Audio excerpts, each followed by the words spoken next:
स्वामिनारायणः साक्षात् अक्षरपुरुषोत्तमः सर्वेभ्यः परमां शान्तिम् आनन्दं सुखमर्पयेत्। श्री स्वामिनारायण भगवान की जय। अक्षर पुरुषोत्तम महाराज की जय। गुणातीतानंद स्वामी महाराज की जय। भगत जी महाराज की जय। शास्त्री जी महाराज की जय। योगी जी महाराज की जय। प्रमुख स्वामी जी महाराज की जय। महंत स्वामी जी महाराज की जय। सूरत अक्षरधाम महोत्सव की जय। भगवान स्वामीनारायण जी का दिव्य जीवन और कार्य, आज इस विषय को लेकर हम संक्षिप्त परिचय प्राप्त करेंगे। आज कोई भी मुमुक्षु हो, जिज्ञासु हो, उसके मन में स्वाभाविक रूप से ये जिज्ञासा प्रकट होती है कि हजारों सुंदर हरि मंदिरों, देश और विदेश में प्रतिष्ठित अत्यंत सुंदर भव्य शिखरबद्ध मंदिरों और गौरवशाली अक्षरधाम जैसे महामंदिरों के मध्य मंडप में विराजमान इस सुंदर सौंदर्यमयी अपनी दिव्यता की छटा बिखेरती हुई ये मूर्ति भगवान स्वामीनारायण जी की है। तो कौन है भगवान स्वामीनारायण जी?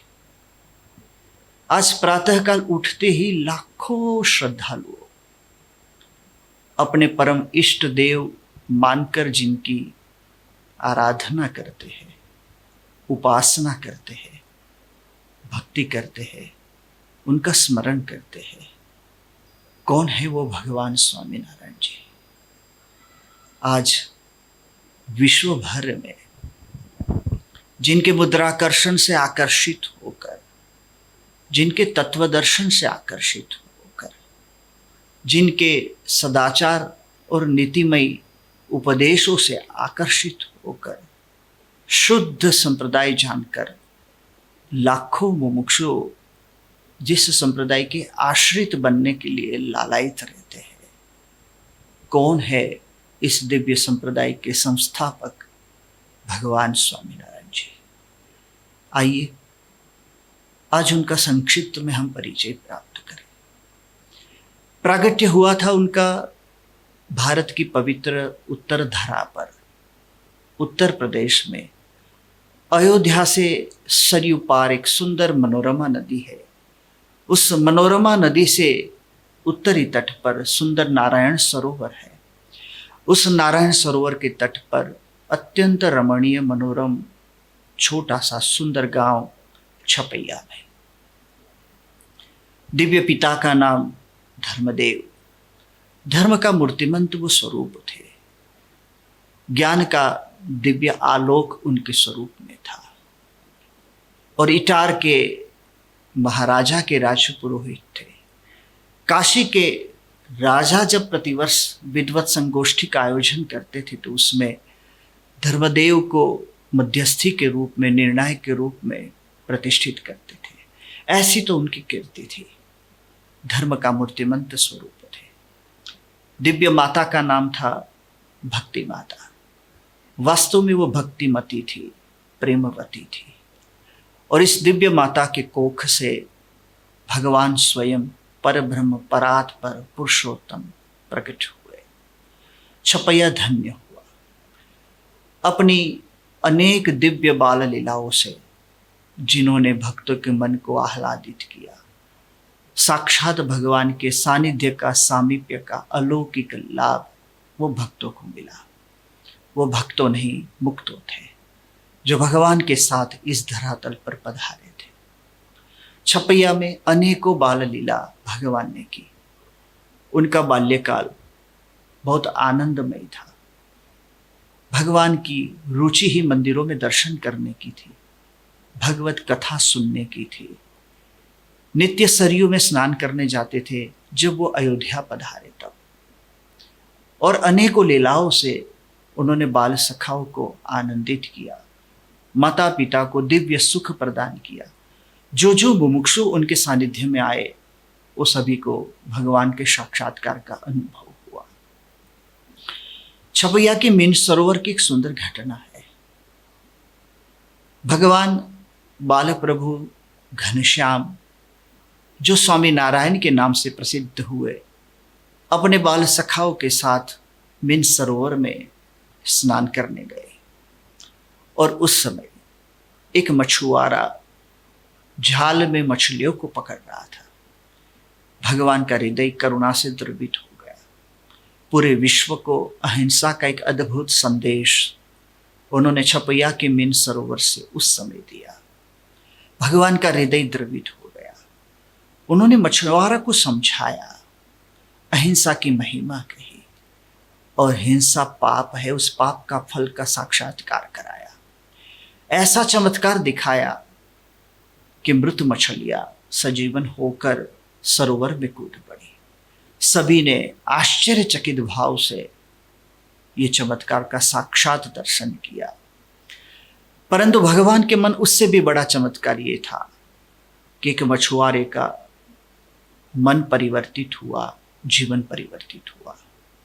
उसने भगवान के चरण में शपथ खाई कि आज से पुरुषार्थ करूंगा अन्यविध कार्य के लिए, परंतु हिंसा करके उदर पोषण नहीं करूंगा। भगवान के मन यही सबसे बड़ा चमत्कार था। वो चाहते थे कि पूरा विश्व हिंसा रहित बन जाए, और ये मात्र उनके मनोरथ नहीं थे, इसलिए उनका पुरुषार्थ भी था। बाल्यकाल से ही जिन्होंने अहिंसा का एक दिव्य वातावरण समाज में प्रसारित हो, वो कार्य का दर्शन करा दिया। भगवान स्वामी नारायण जी कहते थे, जब हृदय का प्रेम समष्टि में व्याप्त हो जाए तो हिंसा कहीं रहती नहीं है, क्योंकि सभी में ही परमात्मा देखने की एक आत्मदृष्टि प्राप्त हो जाए, एक परमात्मा दृष्टि प्राप्त हो जाए, तो वैर किससे होगा? जब किसी का किसी से वैर नहीं होगा तो हिंसा समाप्त ही हो जाएगी। ऐसा एक दिव्य संदेश बाल्यकाल में ही जिन्होंने छपैया में दिया। 5 वर्ष की आयु के प्रभु अयोध्या में पधारे। अयोध्या जाने का उस समय का रास्ता बहुत सुंदर था। छपैया से बैलगाड़ी में बैठकर मनोरमा नदी में आते थे। वहां से नाव में बैठकर वो नाव सीधी सरयू तक पहुंचती थी, और सरयू पार करके बरहटा उपशाखा में प्रभु का घर था। धर्मदेव का भवन वहां था। वहां की लीला अद्भुत है। भगवान को अयोध्या अधिक पसंद था, इसलिए कि वहां कनक भुवन था, वहां राम जन्मभूमि थी, वहां हनुमान गढ़ी थी, वहां लक्ष्मण जी का टीला था, वहां कल कल निनाद करती हुई विशाल पट पर फैली हुई मां सरयू थी। ये सुंदर था, परंतु अति सुंदर वहां भगवत कथा थी, वहां भगवान के मंदिरों थे, वहां नित्य कथा थी, वहां सुंदर दर्शन थे। बाल प्रभु घनश्याम को ये सब कुछ अच्छा लगता था। 8 वर्ष की आयु में तो उन्होंने अपने पिता धर्मदेव के पास से समूचे शास्त्रों का अभ्यास कर लिया, उपनिषद और वेदों का अध्ययन कर लिया। उनका प्रिय वेद था सामवेद। कौथुमी शाखा, सावर्णिक गोत्र और सामवेद के वो ब्राह्मण कुल में तो प्रकट ही हुए थे। ऐसे भगवान अब अभ्यासरत रहे, अध्ययनशील उनका स्वभाव था, और वो साथ में मित्र और सखाओं को भी पढ़ाते थे। ये उनकी रुचि थी। नित्य सरयू स्नान करना, ध्यान करना, मंदिरों में दर्शन करना, अध्ययन करना, घर की सेवा में मदद करना और माता पिता की सेवा करना, ये सुंदर क्रम था। पूर्ण वैराग्य से छल छल उनका जीवन था, परंतु सभी को घनश्याम प्रिय लगते थे। सब चाहते थे घनश्याम हमारे सामने देखे, बोले, हंसे। उनका वो स्मित माधुर्य, उसका सतत लाभ हमें प्राप्त होता रहे। इसीलिए अयोध्या के सभी लोग घनश्याम को चाहते थे। वहाँ के मल्ल और मल्लाह वो घनश्याम को चाहते थे। वहाँ के पंडितों, पुरोहितों, पंडे, पुजारियों और विद्वान वो घनश्याम को चाहते थे। वहाँ के दुकानदारों वो घनश्याम को चाहते थे। चाहे चंदन मौसी हो या वसंता बाई हो, वो घनश्याम को चाहते थे। सब प्रकार के लोग जितने भी थे, उस नगर के निवासियों, यात्रालुओं भी जो दर्शनार्थी आते थे, वो भी घनश्याम को देखकर पुलकित होते थे, मुदित होते थे और मूर्तिमंत बनकर साक्षात प्रभु के दर्शन कर रहे हो, इस प्रकार से वो स्वयं भगवान को देखते थे और चाहते थे। ऐसा एक अद्भुत वातावरण था। 10 वर्ष की आयु तक उन्होंने माता पिता के सानिध्य को अद्भुत अपने सामीप्य का लाभ प्रदान किया। एक बार काशी में विद्वत संगोष्ठी का आयोजन हुआ था, प्रतिवर्ष की भांति। अब तो घनश्याम 10 वर्ष के हो गए थे। पिताजी के साथ वो भी काशी जाने के लिए निकले। काशी नरेश ने विद्वत संगोष्ठी का आयोजन किया था और गोष्ठी धीरे धीरे खूब सुंदर बात होता था। न्याय की चर्चा हो रही थी, व्याकरण ग्रंथों पर चर्चा हो रही थी, मीमांसकों अपनी बातों को प्रस्तुत कर रहे थे और सर्व प्रकार से सांख्य दर्शन और योग दर्शन की चर्चा हो रही थी। उसमें उपासना की चर्चा निकली और अनेकों प्रकार से शास्त्रविद पंडितों वहाँ पर सुंदर वाद करते थे। वादे वादे जायते तत्वबोधः, ये पंक्ति को सार्थक करते थे। परंतु वाद कब विवाद में बदल गया और विवाद वितंडा में, उसका पता नहीं चला। उसी स्थिति को काबू करने में धर्मदेव भी आज असमर्थ थे, क्योंकि अब तो पंडिताई को प्रतिष्ठित करने की होड़ लगी थी। सम्मानित होने की महत्वाकांक्षाओं सबके हृदय में भरी हुई देखकर स्वयं प्रभु 10 वर्ष की आयु के उन्होंने पिताजी को कहा, यदि राजा अनुमति दे तो समाधान मैं कर सकता हूँ। और उस समय परब्रह्म के स्वरूप का निरूपण करके उन्होंने सभी को चकित कर दिया। सबको लगा परब्रह्म की महानता के सामने हमारी पंडिताई तुच्छ है। परब्रह्म की महानता के सामने जो सम्मान को प्राप्त करने के लिए हम लालायित रहते हैं, वो भी तुच्छ है। धन्य है नील प्रभु भगवान स्वामीनारायण जो इस स्वरूप में हमें आज प्राप्त हुए। सभी को ऐसा लगा कि बाल प्रभु घनश्याम स्वयं ही परब्रह्म है, तभी इतना सुंदर निरूपण भगवत स्वरूप के निर्णय का वो कर सकते हैं। अद्भुत प्रभाव का दर्शन सभी को हुआ। धर्मदेव भी प्रसन्न हुए, आनंदित हुए और अनुभव भी हुआ कि मैं भाग्यशाली हूँ, धन्योस्मि पूर्ण कामोस्मि। मुझे पूर्णता का अनुभव है कि साक्षात परब्रह्म इस रूप में मेरे घर पुत्र बनकर आए हैं। पिताजी को दिव्य सुख प्रदान करके और माता को दिव्य सुख प्रदान करके दिव्य गति प्रदान की। अब माता और पिता अक्षरधाम निवासी हुए हैं। बाल प्रभु घनश्याम अब आगे के कार्य के लिए कटिबद्ध हुए हैं। सुहासिनी भाभी विचार कर रही है कहीं घनश्याम गृह त्याग ना कर दे। राम प्रताप भाई ने बृहद वैराग्य का दर्शन तो घनश्याम में पहले से ही कर लिया था, इसलिए उनके मन में भी ये भीति थी कि कहीं घनश्याम गृह त्याग ना कर दे, इसलिए विवाह कराने का सोचा। भगवान बाल प्रभु घनश्याम ने कहा कि ये मेरा रीत ही नहीं है, ये मेरा मार्ग नहीं है, मेरा मार्ग अलग है। अनंत जीवों को माया से उबारने के लिए मैं प्रकट हुआ हूँ। और एक बार सच में 11 वर्ष की कोमल वय में सुंदर बालों की झटा को कसकर बांधकर शालिग्राम बटुआ पूजा के लिए साथ में लेकर, एक जपमाला को लेकर, कमंडलू को धारण करके, कौपिन और कटिवस्त्र को पहनकर अनावृत चरण से बाल प्रभु ने गृह त्याग कर दिया। आषाढ़ का वो महीना था। 11 वर्ष की कोमल आयु में उफनती हुई सरयू को उन्होंने पार कर दिया और उनके चरणारविंद अनंत जीवों के कल्याण के लिए वन विचरण के लिए निकल पड़े। बिहड़ वनों में, दुर्गम पहाड़ों में, हिंसक पशुओं के बीच में, जहां प्रकृति का रौद्र स्वरूप हो, ऐसे स्वरूप में भी स्वस्वरूप के चिंतन में हमेशा लीन रहते हुए बाल प्रभु वन विचरण में निकले हैं। अब वनवासी तपस्वियों, त्यागियों, सन्यासियों उनको नीलकंठ नाम से पुकारते हैं। श्री नीलकंठ वर्ण के रूप में वो प्रसिद्ध हुए और आज भी तपोमूर्ति नीलकंठ वर्ण की भव्य ऊंची प्रतिमाओं स्थान स्थान पर प्रतिष्ठित होती है। भगवान स्वामीनारायण जी के वो दिव्य तप का सम्मान करने के लिए, उनकी इस तपश्चर्या और समूचे भारतवर्ष पर उनके जो उपकारों है, समूची विश्व की मानव जाति पर उनके उपकारों है, वो उपकारों का दिव्य सम्मान करने के लिए उन्होंने आवश्यक 5 वस्तु ही साथ में रखी थी।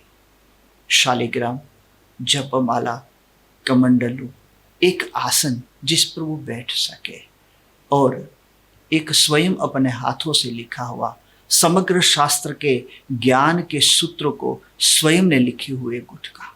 इतनी ही वस्तु साथ में रखी थी। उनका त्याग समूची मानव जाति को त्याग की प्रेरणा देता है। अनावश्यक पदार्थों का संग्रह नहीं करना चाहिए और त्याग का उत्तम मार्ग अपनाकर जितनी जीवन की आवश्यकता है उससे ही संतुष्ट रहकर प्रभु भक्ति करने की एक अद्भुत प्रेरणा मानव जाति को उनके त्याग ने दी है। ऐसे तपोमूर्ति श्री नीलकंठ वर्णी भगवान विचरण करते करते हरिद्वार पहुंचे हैं। हरिद्वार से ऋषिकेश गए हैं, ऋषिकेश से श्रीनगर पहुंचे हैं, श्रीनगर से केदार खंड में गुप्त काशी पहुंचे हैं, गुप्त काशी से गुप्त प्रयाग गए हैं, गुप्त प्रयाग से त्रियोगी नारायण गए हैं, त्रियोगी नारायण से गौरी कुंड पहुंचे हैं, गौरी कुंड से भगवान केदारनाथ पहुंचे हैं। केदारनाथ से 9 दिन में बर्फीली चट्टानों को काटते हुए महान ग्लेशियरों को चढ़कर भगवान केदारनाथ से बद्रीनाथ पहुंचे हैं। बद्रीनाथ भगवान गए हैं। दीपावली के बाद बद्रीनाथ के कपाट बंद हुए हैं, तब मानसरोवर गए हैं। मानसरोवर शून्य से नीचे 40 डिग्री तापमान पर वो मानसरोवर पहुंचे हैं और मानसरोवर से पुनः 6 महीने के बाद बद्रीनाथ आए हैं। 6 महीने के बाद पुजारी ने जब कपाट खोला है, भगवान का प्रथम भोग लगा, उसका प्रसाद नीलकंठ वर्णी प्रभु को अर्पण किया। प्रथम निवाला लेते हुए नीलकंठ वर्णी पुजारी को कहते हैं, 6 महीने पहले अन्न खाया था, आज 6 महीने के बाद अन्न खा रहा हूं। कितनी घोर तपस्या मात्र मानव जीवन के कल्याण के लिए, सद्गुणों का सिंचन मानव जीवन में हो, इसलिए सर्वत्र उपकारक उनका जीवन रहा है। एक तपश्चर्या में सद्गुणी जीवन जीकर उन्होंने अनेकों को प्रेरणा दी है। शुभ कामनाओं के साथ उनकी तपश्चर्या थी। वहां से भगवान बद्रीनाथ से गंगोत्री गए। गंगोत्री गोमुख से गंगोत्री आए और गंगोत्री से हरिद्वार होते हुए भगवान मुक्तिनाथ का मार्ग लेते हैं, नेपाल के रास्ते चलते हैं। मुक्तिनाथ में धवलगिरी और नीलगिरी पर्वतमालाओं के बीच में अन्नपूर्णा पर्वत क्षेत्र को लांघ कर भगवान मुक्तिनाथ पहुंचते हैं। 3.5 महीने एक चरण पर खड़े रहकर भगवान हिम वर्षा के बीच में तपश्चर्या करते हैं। ऊर्ध्व भुजाओं से तपश्चर्या करते वो तपोमूर्ति नीलकंठ वर्णी आज स्थान स्थान पर प्रतिष्ठित हो रहे हैं। हम सभी का सौभाग्य है। वहां से भगवान बुटोल नगरी में पहुंचे हैं। बुटोल से भगवान पोखरा गए, वहाँ से काठमांडू पहुँचे, काठमांडू से आदि वरा क्षेत्र में पहुँचे और वहाँ से आसाम के घने जंगलों में उतरकर भगवान पूर्व बंगाल में आए हैं। बंगाल से भगवान उड़ीसा में आए जगन्नाथपुरी में और उड़ीसा से भगवान शिव कांची वेंकटाद्रि पहुँचे। वहाँ से शिव काशी और विष्णु काशी होते हुए रामेश्वरम आए हैं। रामेश्वरम से कन्याकुमारी, कन्याकुमारी से पद्मनाभ, पद्मनाभ से जनार्दन, जनार्दन से गुरुवायूर, गुरुवायूर से किष्किंधा की और पंपा सरोवर की तरफ होके भगवान नासिक त्र्यंबकेश्वर भगवान के दर्शन करने पहुँचे और वहाँ से खानदेश के पवित्र भूमि से पसार होकर गुजरात में आए और गुजरात में गिरनार पर्वत की तलहटी में स्वामी रामानंद जी का आश्रम लोजपुर गांव था, वहाँ पर पहुँचे हैं। लोजपुर की उस प्रसिद्ध बावड़ी में भगवान स्नान करके विराजमान हुए उसके तट पर, और रामानंद स्वामी जी के शिष्य संत भगवान नीलकंठमणि को आश्रम में ले गए। ये उनका 7 वर्ष तक का वन विचरण रहा है। 7 वर्ष में अनावृत चरण से उन्होंने भारत के पवित्र तीर्थ स्थानों में 12,800 से भी अधिक किलोमीटर की पदयात्रा मात्र 11 वर्ष की आयु में प्रारंभ की थी। जब वो गुजरात पहुंचे तब उनकी आयु 18 वर्ष की थी। स्वामी रामानंद जी एक बात कहा करते थे कि मैं तो डुगडुगी बजाने वाला हूँ, मैं डमरू बजाने वाला हूँ, खेल करने वाले नटवर तो आएंगे। स्वामी रामानंद जी एक बात कहते थे, जो गुजरात के प्रसिद्ध संत थे, जिन्होंने कृष्ण भक्ति का आंदोलन समग्र गुजरात में चलाया था, जिनकी साधुता से प्रभावित होकर कईयों उनके आश्रित बने थे, ऐसे पवित्र संत सभी के विश्वसनीय संत थे। सबको लगा रामानंद स्वामी सत्य वचन ही उच्चारते हैं, अनुभवी संत है, पहुंचे हुए हैं, सिद्ध दशा वाले हैं, परम भागवत संत है। इसलिए उनके वचनों में सभी को विश्वास था। स्वामी रामानंद स्वामी कहते थे कि साक्षात्कार प्रभु के दर्शन, भगवान के दर्शन, परब्रह्म के दर्शन मैं आपको कराऊंगा। तब भक्तों ने पूछा, कैसे? क्या आप समाधि में दर्शन कराओगे कि ज्ञान की परिभाषा से भगवान को समझाओगे? शास्त्रों से हम भगवान को प्रकट करके दिखाओगे? किस रूप से आप हमें भगवान के दर्शन कराओगे? तब स्वामी रामानंद जी कहते थे कि जैसे प्रत्यक्ष आप मुझे देख रहे हैं, उसी प्रकार से आप भगवान को देखोगे, क्योंकि साक्षात परब्रह्म भगवान करुणा करके स्वयं ही प्रकट हुए हैं अपने परम दिव्य अक्षर धाम से, और वन विचरण करते करते प्रभु यहाँ पधार रहे हैं, और नीलकंठमणि प्रभु पधारे। मुक्तानंद स्वामी जी अत्यंत अभिभूत हुए थे। नीलकंठ के तप के आगे उनको लगा कि हमारे आश्रम वासियों के सभी के तप फीके पड़ गए हैं। उनकी ज्ञानवाणी सुनकर, शास्त्रीय मर्यादाओं का चुस्त पालन देखकर वो अत्यंत प्रसन्न हुए। रामानंद स्वामी जी को एक पत्र लिखते और लिखते हैं कि गुरुदेव, ऐसे नीलकंठ आए हैं, साक्षात प्रभु का अवतार हो ऐसा ही लगता है, उनको जाने नहीं देना चाहिए। आपके दर्शन की उत्कंठा है, यदि आप जल्दी नहीं आओ तो शायद संभवतः ये स्थान को छोड़कर चले जाए। तब रामानंद स्वामी ने आश्वस्त करता हुआ एक पत्र लिखा है मुक्तानंद स्वामी जी को, साथ साथ में नीलकंठवर्णी महाराज को भी पत्र लिखा, और इस सत्संग के अंदर नीलकंठवर्णी भगवान साक्षात हमेशा के लिए प्रतिष्ठित हो गए। रामानंद स्वामी जी ने उनको दीक्षा दी। सहजानंद स्वामी ऐसा नामाभिधान हुआ, जिनका आनंद सहज है, किसी पर निर्भर नहीं है, स्वाभाविक है और किसी की अपेक्षा से रहित है। ऐसा एकमात्र स्वरूप परमात्मा का ही हो सकता है। सहजानंद स्वामी महाराज भगवान स्वामीनारायण के रूप में प्रसिद्ध हुए। रामानंद स्वामी जी ने 21 वर्ष की आयु के सहजानंद स्वामी जी को धर्मधुरा अर्पण कर दी। जेतपुर गांव के अंदर उन्नड़ खाचर के दरबार में रामानंद स्वामी जी ने अपनी धर्मधुरा 21 वर्षीय सहजानंद स्वामी जी को अर्पण कर दी। उस समय सहजानंद स्वामी जी विनम्र भाव से हाथ जोड़कर कहते हैं, स्वामी, मैं धर्मधुरा स्वीकारने के लिए मैं नहीं आया हूँ। बड़े बड़े राजे महाराजे ने अपना राज्य अर्पण करने की लालच दी थी, परंतु नीलकंठवर्णी वहां रुके नहीं। बड़े बड़े मठ के मठाधिपतियों ने और महंतों ने अपनी महंती सौंप देने के लिए इच्छा जागृत की थी, बताई थी, जताई थी, लेकिन नीलकंठवर्णी वहां पर भी नहीं रुके। उनको कोई नहीं रोक सका। कोई ऐश्वर्य नहीं, कोई राज्य सत्ता नहीं, कोई पद नहीं, कोई महंती नहीं, पूजनीय, आदरणीय, वंदनीय सारा संसार उनको मानता था, परंतु वो रुके नहीं। यहाँ पर इसलिए रुके, उन्होंने धर्म का क्षेत्र देख लिया। धर्म, ज्ञान, वैराग्य, भक्ति, एकांतिक धर्म को, भागवत धर्म को प्रसारित करने की ये भूमि है जो लायकात, जो संतों के अंदर जो संभावनाओं देखी, इसलिए स्वयं उस रामानंद स्वामी जी के बंधन में भगवान स्वयं बंध गए।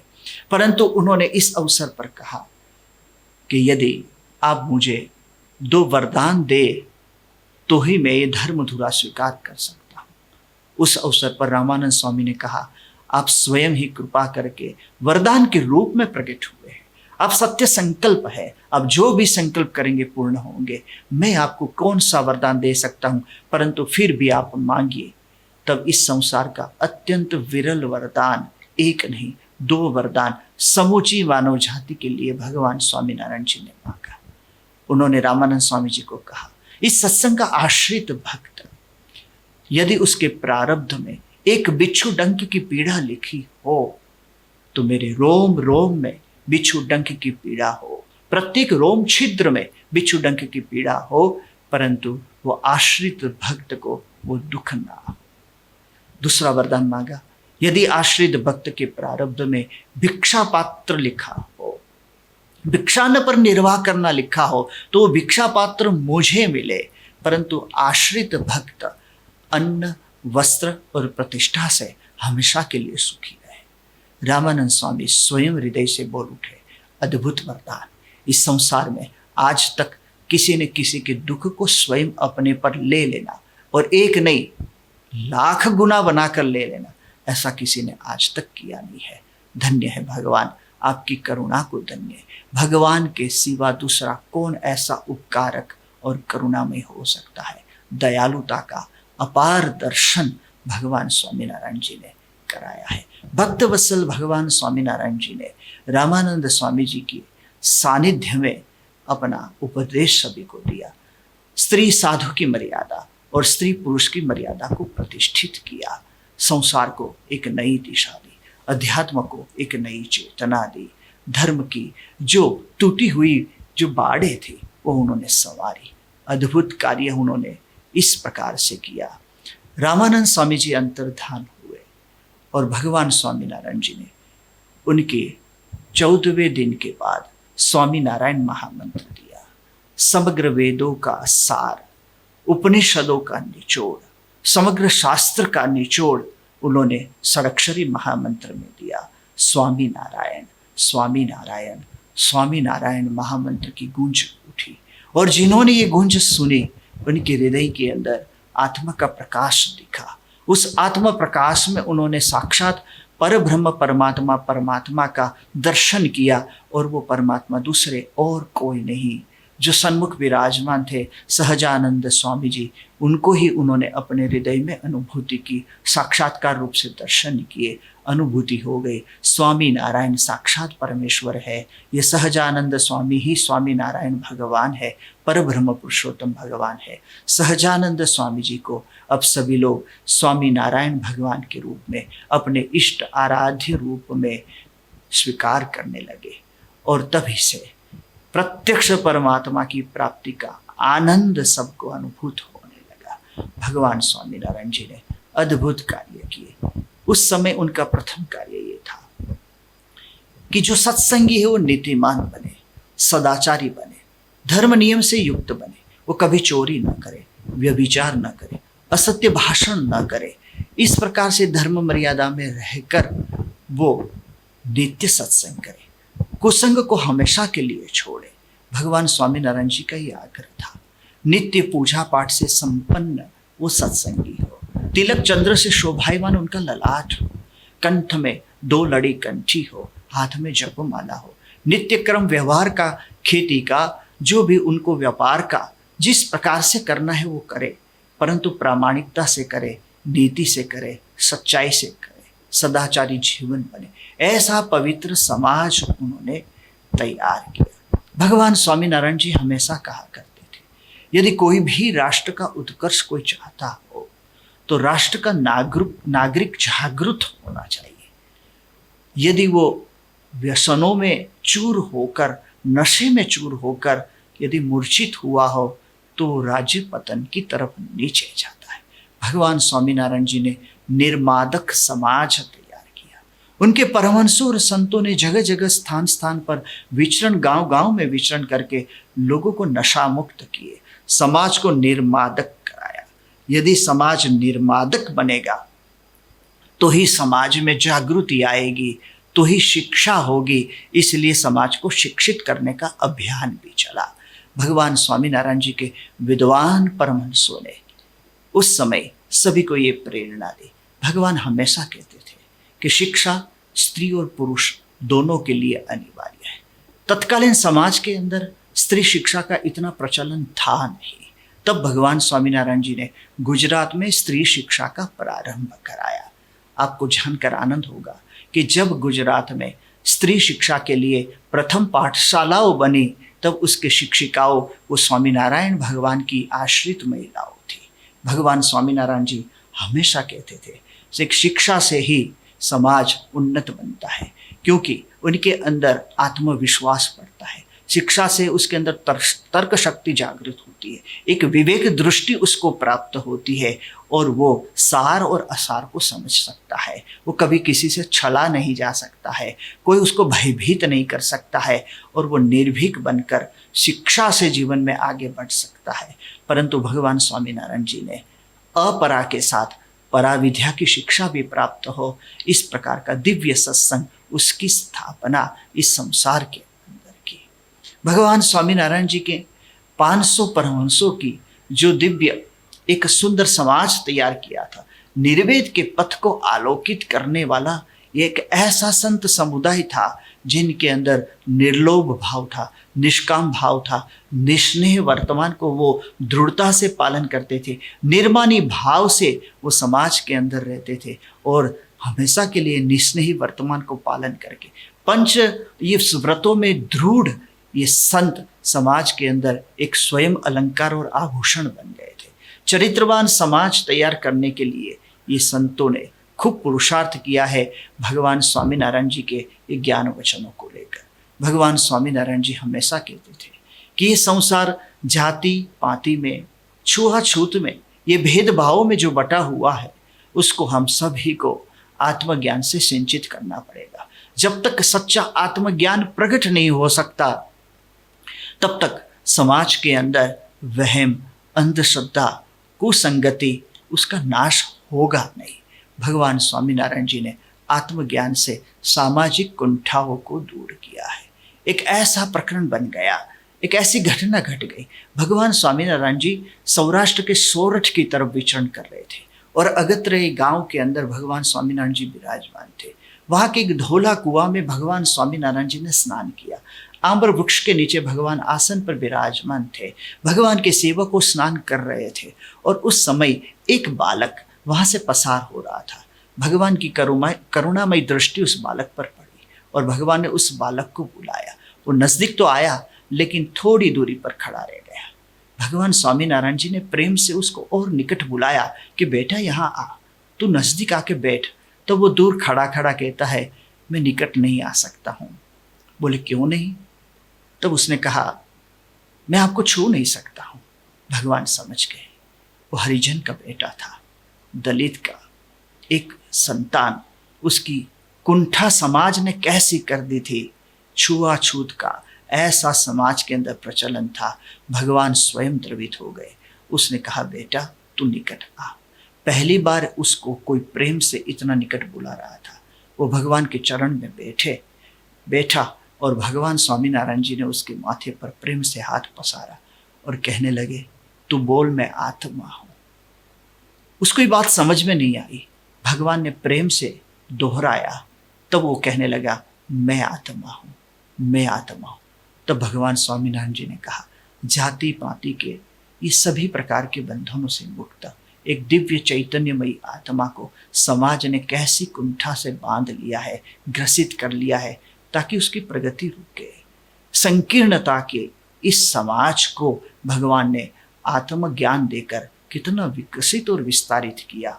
एक बालक प्रसन्न होकर गया, पूरे समाज की रचना बदल दी उन्होंने। जाति पाति के, छुआछूत के, ऊंच नीच के सारे भेदों से ऊपर एक दिव्य स्वामीनारायण संप्रदाय की स्थापना हुई, जिसके अंदर सभी को भगवान का भजन करने का अधिकार मिला। सबको ऐसा लगा प्रभु भक्ति के हम लायक है, अधिकारी है। भगवान स्वामीनारायण जी के उपदेश में वेदों की चर्चा होती थी, उपनिषदों का ज्ञान प्रस्फुटित होता था। भगवान स्वामीनारायण जी ने पुराणों के आख्यानों के द्वारा श्रीमद् भागवत और भगवत गीता के दिव्य उपदेशों को खूब सुचारू रूप से लोगों को समझाया और सनातन वैदिक धर्म परंपरा को परिशुद्ध किया। यज्ञ के अंदर जो हिंसा होती थी, भगवान स्वामीनारायण जी ने अहिंसक यज्ञों का प्रारंभ कराया। उन्होंने कभी किसी का विरोध नहीं किया, परंतु सत्य को प्रकट कर दिया और सत्य को प्रकट करके सत्य को प्रतिबिंबित समाज में कराया। एक चरित्रवान जीवन जीते हुए सत्संगी समुदाय के माध्यम से भगवान स्वामीनारायण जी का एक अलौकिक कार्य था। एक भगवान स्वामीनारायण जी का दिव्य कार्य हम देखते हैं तो उसके अंदर हमें पता चलता है कि भगवान स्वामीनारायण जी ने समाज के आध्यात्मिक स्तर को कितना ऊंचा किया था, बहुत अद्भुत रूप से। गांव का एक किसान नित्यानंद स्वामी जैसे बड़े विद्वान संत जो चारों वेदों के पढ़े हुए थे, उनको एक प्रश्न पूछता है और वो रोज का गांव के काका भाई उसका नाम था। उन्होंने प्रश्न पूछा है, जाहिर में प्रश्न पूछा है, विद्वान संत, वेदों के विद्वान संत नित्यानंद स्वामी जी को प्रश्न पूछा है। प्रश्न ये पूछा है, एक भीतर से कहता है विषय भोग कर और दूसरा भीतर से ना कहता है, तो अंदर से जो ना कहता है वो कौन है, अंदर से हाँ कहता है वो कौन है? अद्भुत प्रश्न। गांव के एक किसान के मन में इतनी अंतर्दृष्टि हो, वो अपने दोषों को और विचारों को सुन सके, देख सके, पहचान सके, परख सके, उसको देख सके, इतना स्पष्ट दर्शन अध्यात्म का और आत्मचिंतन और परमात्मा चिंतन तक पहुंचा हुआ ऐसा एक दिव्य समाज भगवान स्वामीनारायण जी ने तैयार किया था। भगवान स्वामीनारायण जी एक वैश्विक बात एक छोटे से खांभड़ा गांव में उन्होंने बताई थी। भगवान कुंडल गांव से निकलकर सारंगपुर गांव में जा रहे थे, तब तो पद यात्रा ही थी। कभी कभी वो माणिक की घोड़ी पर बैठते थे, कभी रोजा घोड़ा पर भगवान चलते थे, कभी बैलगाड़ी में उनकी सवारियां चलती थी, कभी कोई सम्मान के अवसर पर कोई राजे महाराजे और नवाबों उनको हाथी पर भी आरूढ़ करते थे। परंतु आज भगवान पैदल जा रहे थे और उस समय खांभड़ा गांव में जो सारंगपुर से 3 किलोमीटर की दूरी पर है, और वहां के लोगों ने उत्साहपूर्वक भगवान का आवभगत किया और एक वृक्ष की छाया में एक पलंग बिछा दिया जिस पर भगवान विराजमान हुए। गांव के लोग इकट्ठे हुए, संत भक्तों ने कीर्तन गान किया और बाद में भगवान ने उपदेश के जो थोड़े वचन कहे, आज वैश्विक समस्या का सीधा समाधान है। भगवान स्वामीनारायण जी ने उस समय कहा कि वैश्विक समस्याओं का समाधान देते हुए भगवान स्वामीनारायण जी ने कहा कि विश्वसनीय चरित्र ही धर्म का लक्षण है। और विश्वसनीय चरित्र का अर्थ है कि घर के अंदर के लोग और बाहर के लोग जिस व्यक्तित्व पर, जिस चरित्र पर विश्वास करें, वही धर्म का एक परिलक्षण है। आज हम समाज की समस्या को देखते हैं तो समाज का सबसे छोटा एकम है कुटुंब परिवार, और कुटुंब और परिवार का सबसे एकम छोटा सा एकम है एक दंपति, एक पति पत्नी। इस पति पत्नी के बीच में यदि विश्वसनीय चरित्र जो दोनों का हो तो ही विश्वास बढ़ सकता है, और विश्वास जो बढ़ेगा तो ही एक दंपति सुखी दंपति बन सकते हैं। एक दंपति सुखी बना तो एक परिवार सुखी बन सकता है, एक परिवार सुखी बना तो उनके ये दिव्य चरित्र से, ये विश्वसनीय चरित्र से एक समाज वो सुखी बन सकता है, चरित्रवान बन सकता है। एक समाज जो चरित्रवान बने तो राष्ट्र उन्नत हो सकता है, और एक राष्ट्र उन्नत बने तो विश्व में शांति प्रदान करने में वो राष्ट्र की महत्वपूर्ण भूमिका बन सकती है। इसलिए एक मानव के चरित्र के परिवर्तन से विश्व की शांति तक हम अनुभव कर सकते हैं, और वो विश्वसनीय चरित्र। आज देखते हैं कि यदि पत्नी को पति के चरित्र में विश्वास ना हो और पति को अपनी पत्नी के चरित्र में विश्वास ना हो, उस घर के अंदर कलह होता है, उस परिवार के अंदर अशांति होता है, वो मोहल्ला हमेशा बेचैन रहता है, वो राष्ट्र हमेशा स्तब्ध रहता है। इसलिए विश्वसनीय चरित्र बने, उस पर भगवान स्वामीनारायण जी ने बहुत जोर दिया था। और अध्यात्म को स्वीकार करे बगैर चरित्र विश्वसनीय बन नहीं सकता, सदाचारी बन नहीं सकता, और धर्म नियम की मर्यादाओं को स्वीकार करे बगैर ये संभव नहीं है। इसलिए भगवान स्वामीनारायण जी कहते थे कि धर्म की ये जो मर्यादाएं है वो बंधन नहीं है, वो मुक्ति के साधन है। धर्म के बंधन नहीं, अपितु मुक्ति के साधन है। ये बात समझ में आ जाती थी। तो ऐसा एक दिव्य संप्रदाय उन्होंने स्थापना किया था, और आज हम देखते हैं कि उनकी सबसे बड़ी भेंट रही कि उन्होंने मंदिरों की रचना की, उस मंदिरों में उपासना के लिए मूर्तियों की स्थापना की, और भक्ति और उपासना से हमेशा समाज धर्म और अध्यात्म के साथ जुड़ा रहे। उन्होंने समाज को शुष्क नहीं कर दिया, वीरान नहीं कर दिया। उनका ज्ञान दाहक नहीं था, दाह उत्पन्न करने वाला नहीं था। उन्होंने समाज को उत्सव से रंगित रखा, आनंदित रखा, परंतु उत्सव उनके मूल मर्मों के साथ उन्होंने मनाए। जन्माष्टमी का उत्सव, रामनवमी का उत्सव, फूलदोर होली का उत्सव और अन्नकूट के उत्सवों का अपार सुख भगवान स्वामीनारायण जी ने समाज को प्रदान किया और उत्सव उसके मूल मर्म के साथ मनाने जाने का एक अद्भुत अवसर प्राप्त हुआ। आनंदित उत्सव आज भी स्वामीनारायण की एक अनोखी छटा बन चुकी है। भगवान स्वामीनारायण जी ने वचनामृत ग्रंथ दिया, शिक्षापत्री जैसा शास्त्र दिया और उनके परमहंसों के प्रेरणा से और उनके परमहंसों के माध्यम से आज बहुत विपुल आध्यात्मिक साहित्य आज विश्व को प्राप्त हुआ। सदगुरु ब्रह्मानंद स्वामी जी, सदगुरु निष्कुड़ानंद स्वामी जी, सदगुरु मुक्तानंद स्वामी जी, सदगुरु मंजुकेशानंद स्वामी जी, सदगुरु प्रेमानंद स्वामी जी जैसे महान कवियों ने, संतों ने अपने हजारों काव्य पंक्तियों के द्वारा, प्रेरक भजनों के द्वारा आज भारतीय साहित्य को बहुत बड़ा प्रदान किया है।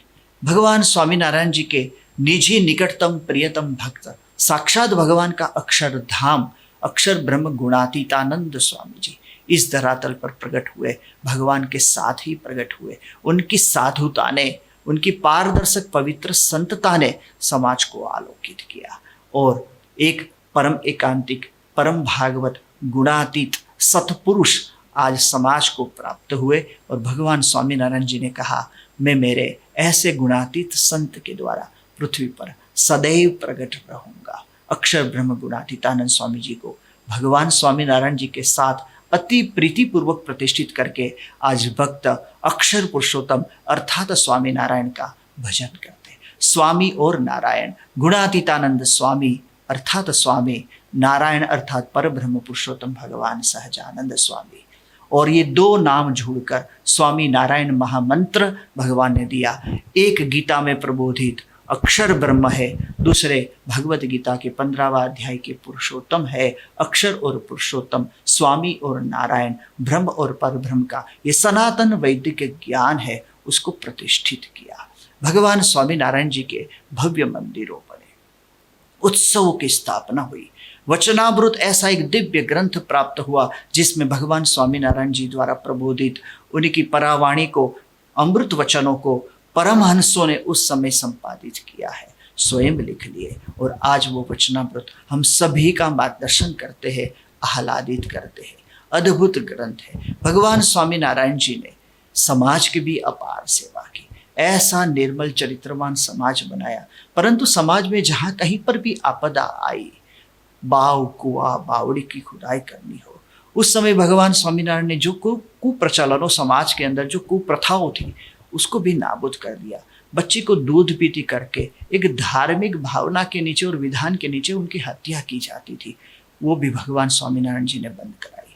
उन्होंने सती प्रथा को नाबूद कराया और उन्होंने विधवा को भी एक सम्मानित स्थान समाज में प्राप्त हो, इस प्रकार का प्रयास किया है।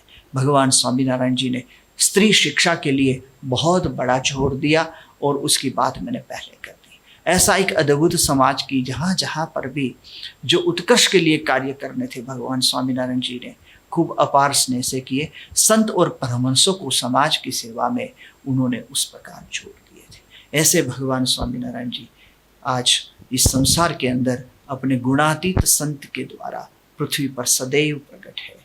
अक्षर ब्रह्म गुणातीतानंद स्वामी जी के बाद ब्रह्मस्वरूप भगत जी महाराज, ब्रह्मस्वरूप शास्त्री जी महाराज, जिन्होंने बोचासनवासी अक्षर पुरुषोत्तम स्वामीनारायण संस्था की स्थापना की, ऐसे ब्रह्मस्वरूप शास्त्री जी महाराज, ब्रह्मस्वरूप योगी जी महाराज, जिनके दिव्य संकल्प से दिल्ली का अक्षरधाम बना और जिन्होंने पढ़े लिखे नवयुवानों को शिक्षित, नवयुवानों को दीक्षित किए, ऐसे ब्रह्मस्वरूप योगी जी महाराज, जिनकी आज्ञा से आज विश्व भर के अंदर रविवारीय सत्संग सभा का और क्षेत्रीय सत्संग सभा का हम लाभ ले रहे हैं। ब्रह्मस्वरूप प्रमुख स्वामी जी महाराज, प्रमुख स्वामी जी महाराज अपनी साधुता से, अपने सौहार्द और मैत्री के भावों से उन्होंने एक अद्भुत सामंजस्य समाज में स्थापित किया।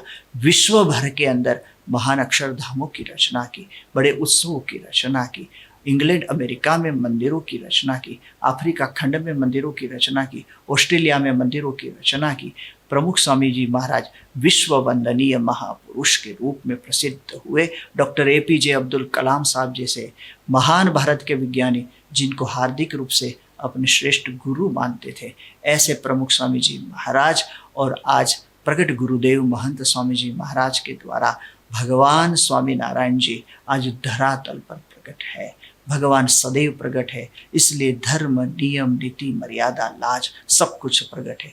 इसलिए तत्व दर्शन जीवंत है और मानव जीवन के अंदर तत्व दर्शन आए, तत्व दृष्टि आए, दार्शनिक दृष्टि से समाज आज उन्नत है। और आज सत्संग समुदाय में आबाल वृद्ध नर नारी सभी देश और विदेश में बसते हुए सभी के मन में एक ही भावना है, एक ही गूंज उसके हृदय में है, धन्योस्मि पूर्ण कामोस्मि निष्पापो निर्भय सुखी अक्षर गुरु योगेन स्वामीनारायण आश्रयात। भगवान स्वामीनारायण के आश्रय से वास्तव में हम धन्य हुए हैं, कृतार्थ हुए हैं, पूर्ण काम हुए हैं और हम निष्पाप बने हैं, सुखी बने हैं, हमेशा के लिए सुखी बने हैं। और ये जीवन के बाद भी निश्चित रूप से भगवान का परम दिव्य अक्षरधाम वो हमारे लिए निश्चित है। ये पूर्ण काम और धन्यता की अनुभूति आज आश्रित भक्त अक्षर ब्रह्म गुरु महंत स्वामी जी महाराज के सानिध्य में भगवान की अनुभूति करके ये अनुभव कर रहे हैं। ऐसा एक दिव्य भगवान स्वामीनारायण जी का दिव्य कार्य है। आज एक संक्षिप्त में उनके जीवन का ये विवरण मैंने किया। अपार है भगवान के चरित्र, विस्तारित करने जाए तो महान विस्तार हो सकता है, परंतु आज चंद मिनटों में भगवान के संक्षिप्त कार्य को आज हम देखते हैं। आज BAPS संस्था विश्वव्यापी समाज सेवा के जो भी कार्य करते हैं वो भगवान स्वामीनारायण जी द्वारा प्रदत्त जो उपदेश है, जो आदेश है, उस आदेश वचनों को केंद्र में रखकर ही ये समाज की सेवा कर रहा है। श्री स्वामीनारायण भगवान की जय। अगर आपको आज के कथा श्रवण से थोड़ी भी शांति और प्रेरणा मिली है तो कल्पना करें ऐसी कथा को नियमित रूप से सुनना कितना लाभप्रद होगा। तो इस वीडियो को लाइक करें, अपने जैसे अन्य भक्तों के साथ साझा करें और ऐसे ही प्रेरक कथा को नियमित रूप से सुनने के लिए चैनल को सब्सक्राइब करें। जय स्वामीनारायण।